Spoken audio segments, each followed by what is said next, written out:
Hey there, friend, and welcome to the final episode in our January series here on the Clarity to CEO podcast.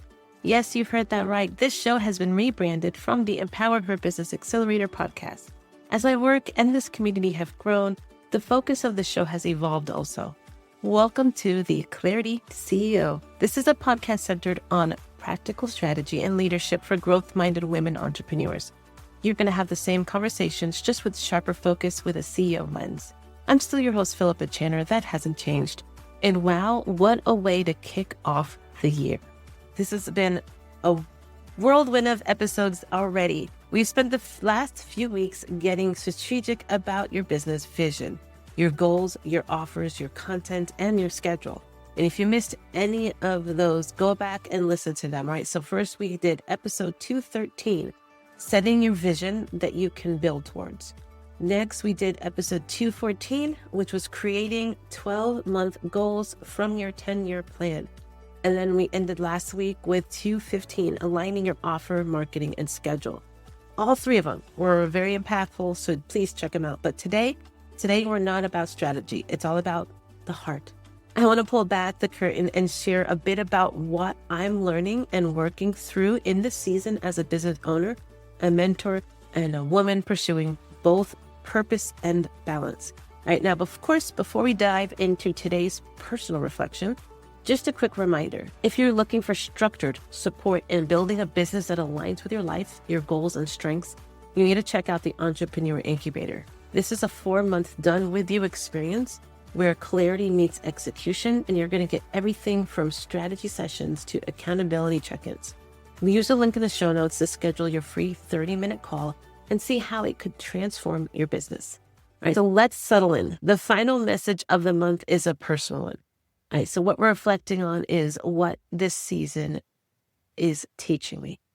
All right, so you don't have to grow alone. That's my first point, is you don't have to grow alone. One of the biggest lessons I've had to relearn, yes, again and again, is that asking for help isn't a weakness, it's wisdom. Running a business is hard. Leading others is hard. Pursuing big goals while balancing family, community, and yourself, it's a lot and it's hard. This past year, I've leaned more into the community, surrounding myself with smart, generous women who challenge me, cheer me on, and remind me to rest when I need it. And I want that for you too. Whether you join a mastermind, hire a coach, or simply open up more with a business friend, don't isolate yourself. Connection is the oxygen to long-term growth. The next point I have today that I've learned and reflected on this year is alignment requires boundaries. I talk a lot about alignment on the show. And the past year, I've had to put that into practice by saying no to good things that weren't the right things at the time. That meant turning down clients who weren't aligned with me. And that was tough. It meant restructuring my calendar to protect my creative time.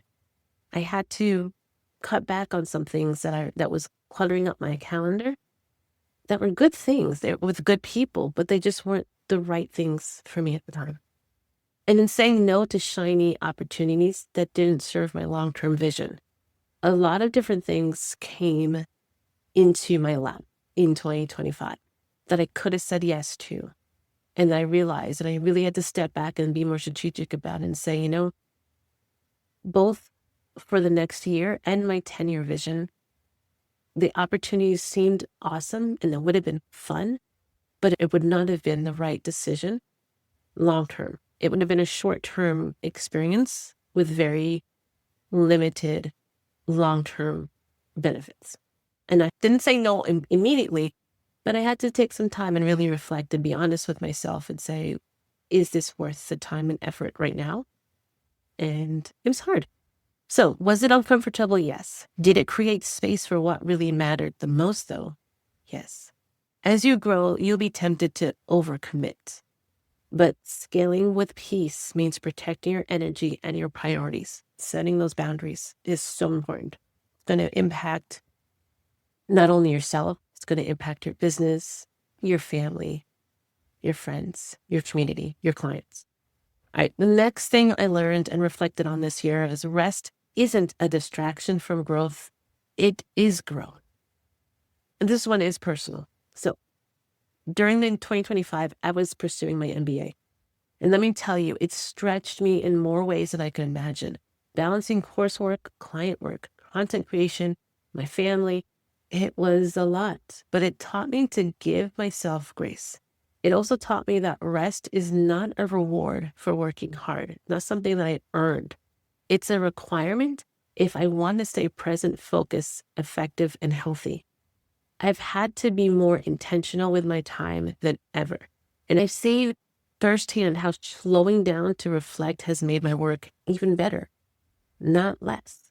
It helped me be stronger, actually, and in the areas that I really needed to be strong in, and not less effective. So, slowing down, resting, taking my time was the best decision. So if you're juggling multiple roles right now, I need you to take a deep breath, prioritize rest like the CEO you are.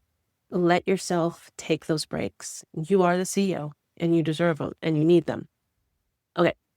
The next point and the final point for today that I really reflected on this year is you can redefine success as you grow. What felt like success to me a few years ago looks so different now.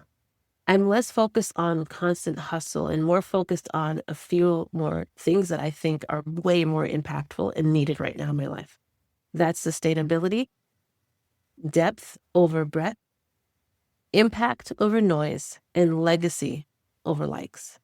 That last one is the most, especially when I look at my children and think about the legacy I'm trying to leave for them and live out for them. It is so important that I focus on that legacy over how much people are liking the content I put out or liking me right now. If what I'm doing is not going to make an impact on the legacy I'm leaving, it's not worth it. All right, so you're allowed to evolve. Your goals can shift. That doesn't mean that you're failing. It means you're growing with intentions and you're being more strategic about what means to be successful as you grow, you and your business. All right, so the final thought for this more personal message as we wrap up this month and this series is I want to encourage you all to pause and ask yourself a couple questions. How am I growing this year? What's changing in me as a leader? And what do I want this season of business to feel like? Because this journey isn't just about the wins and the milestones. It's about the women you're becoming in the process. I'm so honored to walk alongside each of you. Thanks again for joining me in this special reflection episode and for walking through the entire January series with me. I hope you're stepping into 2026 feeling grounded, clear, and ready to start to lead your business with purpose. If you want help turning your vision into a real strategy, don't forget to check out the Entrepreneur Incubator. It's going to be the perfect space to get clarity, to get structure, and some one-on-one support that you really need. And you can schedule your free 30-minute call using the link in the show notes to make sure that this is the right fit for you right now. All right, and next month, we're going to be diving into something I know many entrepreneurs struggle with, and that's their brand voice. We're going to be unpacking what it is, why it matters, and how to make sure your content sounds like you, that it builds trust, and it connects with the right people in the right places at the right time. All right, so until then, take care of yourself, and as always, keep shining.